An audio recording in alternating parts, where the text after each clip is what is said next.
Olá pessoal, tudo bom com vocês? Aqui é a Polly do Entre Livros e Personagens e hoje eu tenho uma lista muito especial pra vocês com 5 livros de uma autora que eu amo muito, Tessa Dei.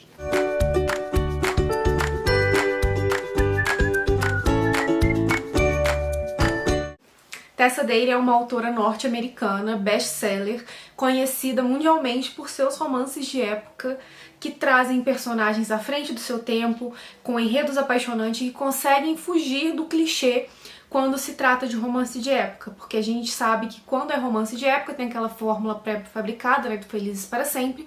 No entanto, a Tessa ela consegue trazer elementos para sua história que trazem todo o diferencial e que faz com que seus leitores se apaixonem ainda mais por sua escrita. Esse ano ela ganhou ainda mais destaque entre os leitores brasileiros, porque ela é uma autora muito carismática, que está aprendendo português, então ela está sempre conversando com os brasileiros no Twitter, e ela também comentou o Big Brother, que esse ano, né, gente, foi o auge do Twitter, então ela estava sempre ali conversando e trocando ideia e torcendo, e isso aproximou ela ainda mais dos leitores brasileiros, e aqueles que ainda não tinham lido seus romances de época acabaram tendo uma vontade de ler também, de conhecer, porque ela é uma pessoa sensacional. Aqui no Brasil ela vem sendo publicada pela Gutenberg, e salvo engano já saíram 14 livros dela, então assim, todos são muito bem comentados, são muito bem vendidos e acabam ganhando o leitor. Aqui no Brasil ela já publicou a série Spindle Cove, que são 5 volumes mais 3 extras, se eu não me engano. Temos Castle Ever After, que é uma trilogia que tem um livro que se intercala com a série, né, do Spindle Cove. Temos mais uma série sendo lançada, que é Girls Meet Duke, eu acho, se eu não me engano. E temos também um livro extra, que é o Noivas em Fuga, que é ela com mais uma autora que eu me esqueci do nome, mas eu vou colocar aqui na tela com toda certeza. E quando eu resolvi fazer esse vídeo, eu pensei em falar sobre as séries, falar mais sobre a autora. No entanto, eu já tenho posts falando sobre as séries dela, resenhando cada um dos livros das séries no blog, e também tem um post de ordem cronológica, então eu resolvi não repetir conteúdo e trazer uma coisa diferente aqui pro canal. Eu vou indicar pra vocês os meus 5 livros favoritos da autora, que são aqueles que realmente ganharam o meu coração, e eu vou comentar um pouquinho sobre ele com vocês, então eu espero que vocês gostem. E lembrando, né, gente, gostou de algum desses livros, meu link da Amazon tá aqui embaixo, então, por favor, comprem por ele, vocês me dão uma pequena comissão, não pagam nada mais por isso e me ajudam a investir no canal. E também já se inscreve no canal, deixa seu like e envia esse vídeo pros seus amigos que gostam de ler também, vamos fazer o canal chegar a mais pessoas, ok? Agora chega de enrolação e bora falar desses meus 5 livros favoritos dessa autora sensacional. E bem, para apresentar essa lista para vocês eu vou seguir uma ordem cronológica de leitura, porque foi a ordem pela qual eu fui me apaixonando pelos livros da Tessa, então eu achei que fez muito sentido. Então vamos começar por Spindle Cove, que é uma das séries mais famosas dela. Para quem não sabe, Spindle Cove é uma vila onde as mulheres que não são bem aceitas pela sociedade ou que precisam recuperar de problemas de saúde se refugiam. Então elas vão pra lá pra poderem ser quem elas são e pra poderem melhorar.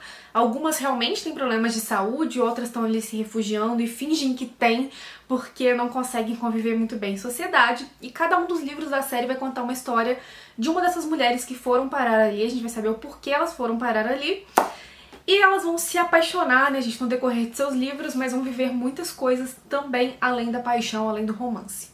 E o primeiro livro que fez com que eu me apaixonasse pela Tessa não foi o primeiro livro dessa série. O primeiro livro dessa série eu gostei muito, eu fiquei apaixonada sim pela história, mas onde eu senti que essa autora ia se tornar uma das minhas favoritas foi nesse segundo livro aqui, que é Uma Semana para se Perder, o segundo volume da série. E nesse livro aqui a gente vai ter a história da Minerva e do Colin. A Minerva ela é uma geóloga que quer apresentar uma descoberta num simpósio que vai ocorrer na Escócia. No entanto, uma mulher solteira não poderia viajar sozinha por conta dos perigos e também porque ela não conseguiria apresentar as suas ideias nesse local sem a companhia de um homem. E o Colin, gente, ele é um libertino de primeira, que o último lugar da face da terra em que ele queria estar era em Spindle Cove, mas ele teve seus motivos para estar ali, ele tem seus objetivos para estar ali, e a Minerva vai aparecer com uma proposta um tanto inusitada, os dois já não se dão muito bem, eles são aquele tipo de pessoa que de primeira já não se bicam. O Colin faz de tudo para irritá-la, inclusive fingir que nunca se lembra do nome dela, e ela, por outro lado, acha que um homem como ele não tem que fazer parte da sua vida, mas é sua única opção, então ela trabalha com o que tem, né? Com essa proposta, eles têm que uma semana pra convencer toda a Spindle Cove que eles estão loucamente apaixonados um pelo outro, pra que faça sentido a fuga deles, e Eles vão passar por bandidos, eles vão percorrer 400 milhas juntos e vão passar por todos os tipos de provação, até mesmo aquele clichê de, oh meu Deus, temos só uma cama.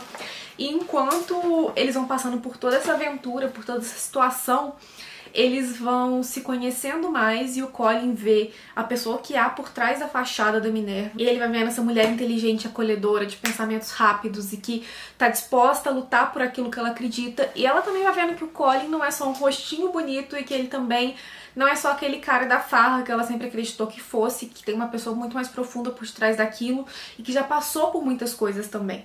Então, assim, esse livro traz vários clichês muito gostosos que a gente adora. Os diálogos dele são muito espirituosos e tem toda a situação, né, gente, dessa aventura deles indo apresentar uma descoberta geológica e a forma como tudo vai acontecendo, sabe? É muito bacana, vão acontecendo coisas de vergonha alheia, coisas divertidas, coisas que dão aquele apertozinho no coração.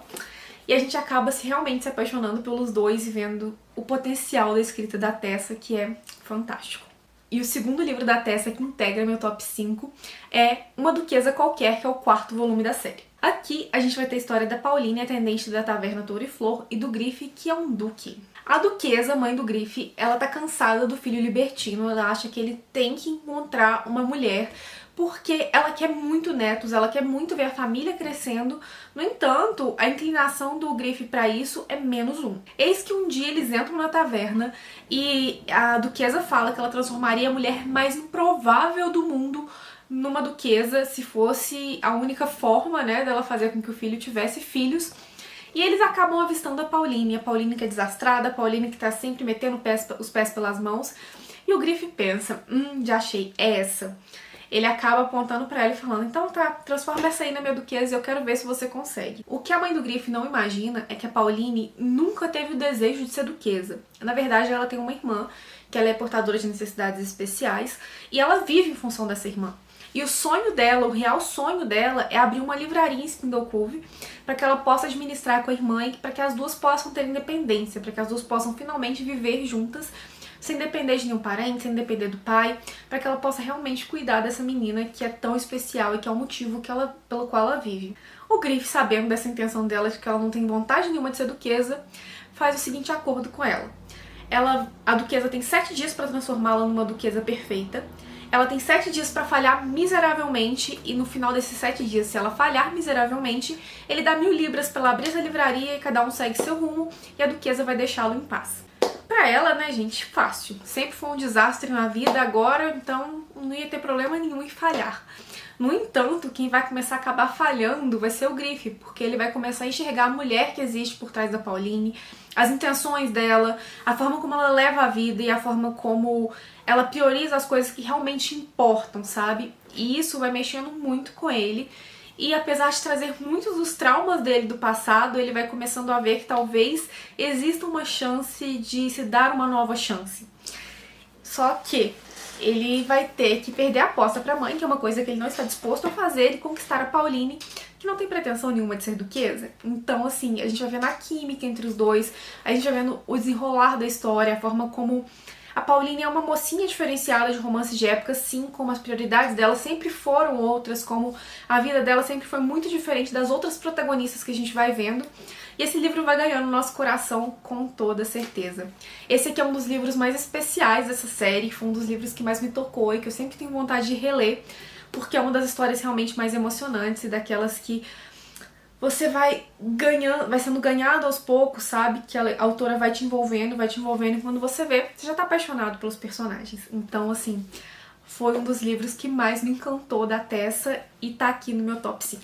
Agora já vamos trocar de série, tá, gente? A gente vai passar pra Castle Ever After, que é uma série onde os livros não têm, na verdade, uma conexão. O que liga esses 3 livros é que cada uma das mocinhas herdou um castelo. Então, assim, você pode ler os livros fora de ordem tranquilamente, porque uma não aparece na história da outra, uma não tem referência na história da outra, então meio que são livros independentes dentro de uma trilogia. E o terceiro livro que vai entrar nessa lista do top 5 da Tessa é o Romance com o Duque, porque, gente, esse livro aqui, ele é risada do início ao fim e é uma história muito inusitada. Nesse livro aqui a gente tem como protagonista a Isolde. A Isolde, ela é uma moça que o pai dela era um autor muito renomado, que ele ganhava muito dinheiro com sua escrita e que ele colecionou uma legião de fãs por conta das suas histórias, por conta de toda uma série que ele foi criando ao longo da vida, em que uma das personagens era inspirada na Izzy, quando era criança. A Izzy vai crescendo, só que as pessoas continuam enxergando a Izzy como aquela menininha das histórias do pai dela. E o pai acaba falecendo, ela acaba ficando na miséria, porque o único herdeiro, o homem dele, acaba herdando tudo, que é um primo, com o qual ela não se dá muito bem. E ela acaba tendo que ir para um castelo que está em ruínas, que foi uma herança que ela recebeu de um tio. Um tio, se eu não me engano, tá, gente? Que faz um tempinho que eu li. Izzy chega no castelo, o negócio tá caindo aos pedaços, tá muito mal cuidado, mas não está inabitado. Ali mora o Duque de Rockbury, que fala: peraí, eu não vendi o meu castelo, como você pode herdar algo de mim, sendo que eu não morri, então eu não passei pra ninguém, ninguém podia te dar isso, sabe? Isso não existe. E ela fala: olha, sinto muito, eu ganhei, eu vou ficar aqui porque eu não tenho mais pra onde ir. E aí os dois começam um embate. Porque ele quer se livrar dela logo, ele quer ficar ali na paz dele, ele já sofreu muito, ele passou por situações que o fizeram perder muito do que ele era, e eu não vou falar o que é pra não dar spoiler. E ela, por outro lado, não tem mesmo pra onde ir, ela não tem de quem depender, então ela precisa ficar ali. E um começa a aprontar com o outro e ficar atiçando o outro pra que eles deixem o castelo. Só que vai acontecer uma coisa que vai fazer com que os dois se unam num propósito e eles vão começar a se enxergar de uma maneira diferente. Então, assim, esse livro rende muitas situações inusitadas. É a disputa dos dois pelo castelo, é a situação que as histórias do pai deixaram a Izzy, a forma como os fãs, né, correm atrás dessa história e que enxergam ela e que vão acabar fazendo umas situações muito vergonha alheia e muito engraçadas, assim, mas também vão ter propósito na história, não vai ser uma coisa jogada ao acaso. Os diálogos entre eles são muito ácidos, assim. A Izzy é uma mulher de um raciocínio muito rápido e o Duque não sabe perder, então, assim, vai ser um embate entre os dois o tempo todo e aquele romance gato e rato que a gente adora, com situações que a gente não espera e com o final, assim, de deixar o coração quentinho. Então, meu terceiro livro favorito da Tessa, eu acho que vale a pena dar uma chance pra essa história porque é incrível. E o quarto livro dessa série, eu já comentei sobre ele por aqui porque é um dos meus favoritos, sem sombra de dúvidas. E eu acho que, inclusive, é o meu top 1 da Tessa dele, porque é, assim, um livro incrível e apaixonante, totalmente inusitado também, porque... ai, gente, essa história é muito linda. E eu estou falando de A Noiva do Capitão, o terceiro livro dessa trilogia. E nesse livro aqui a gente tem a Madeline, a Maddie, que é uma mocinha que ela tem uma certa fobia social. Na verdade, uma certa não, ela tem pavor dos salões de baile lotados, ela não se sente bem, ela não consegue se concentrar, e ela fica com aquele pânico, sabe? Então, assim, pra ela, a temporada social é uma tortura. Eis que ela tem a brilhante ideia de falar que ela conheceu um capitão, o Logan Mackenzie, que ela ficou noiva dele, que eles estão trocando cartas. Então, assim, o amor dela tá na guerra, ela tá fingindo que ela tá se correspondendo com ele, ela realmente envia as cartas, e as pessoas deixam que ela simplesmente se afaste dos salões de baile e vá pra um castelo que ela herdou, e pra ela aquilo é maravilhoso, é a paz na vida dela. E eis que a Maddie percebe que aquela mentira tá ficando muito grande, que ela tem que dar um basta naquilo, e o que ela faz? Ela mata o Logan Mackenzie, né? Ele morre em batalha, ela finge estar muito triste, ela realmente se isola. Só que o que ela não esperava era o quê? Que um Logan Mackenzie, um Capitão Logan Mackenzie bateria na porta dela e falaria: ei, querida, cheguei pra gente casar. Sim, gente, pois é, o personagem fictício ali que ela inventou tá ali na porta dela. E agora? Quem é aquele homem que tá com as cartas dela em mãos e que se diz o Logan Mackenzie pra quem ela tá prometida? O que ele quer dela? O que ela vai fazer pra sair dessa situação? Então, assim, a gente vai ter essa história super diferente, onde pela primeira vez eu não vi nenhum outro romance de época com esse aspecto. A gente tem uma mocinha com fobia social. Porque a ideia que a gente tem geralmente é que as mocinhas adoravam ir pros salões de baile e quando não adoravam, elas simplesmente suportavam. Aqui a gente tem uma personagem que não é nenhuma coisa nem outra. Ela simplesmente se sente em pânico, ela não gosta daquilo. Então foi a primeira vez que eu tive um vislumbre dessa diferença, né, em romances de época. A gente tem um mocinho que nem era mocinho até a mocinha criá-lo e ele aparecer na porta. E a gente fica se questionando quem é esse homem, o que ele quer com ela, como essas cartas chegaram até ele, como ele se envolveu nessa história toda, sabe? E é um dos romances de época mais apaixonantes e mais envolventes e mais emocionantes da Tessa, sabe? Quando você descobre como toda essa história se criou, como esse homem chegou na porta dela, tudo pelo que ele passou, sabe? É lindo, é maravilhoso, e você se apaixona pelos personagens, você se apaixona pelo casal que tem uma química incrível. E a Maddie também é uma moça à frente do seu tempo, ela não quer a mesma coisa que as outras moças. Por ela ficava o tempo todo ali esboçando e catalogando criaturas da natureza, que é a verdadeira paixão dela. Então, assim, esse livro é super diferente, é super gostoso de ler. Eu terminei querendo reler já assim que eu acabei, de tanto que eu me envolvi.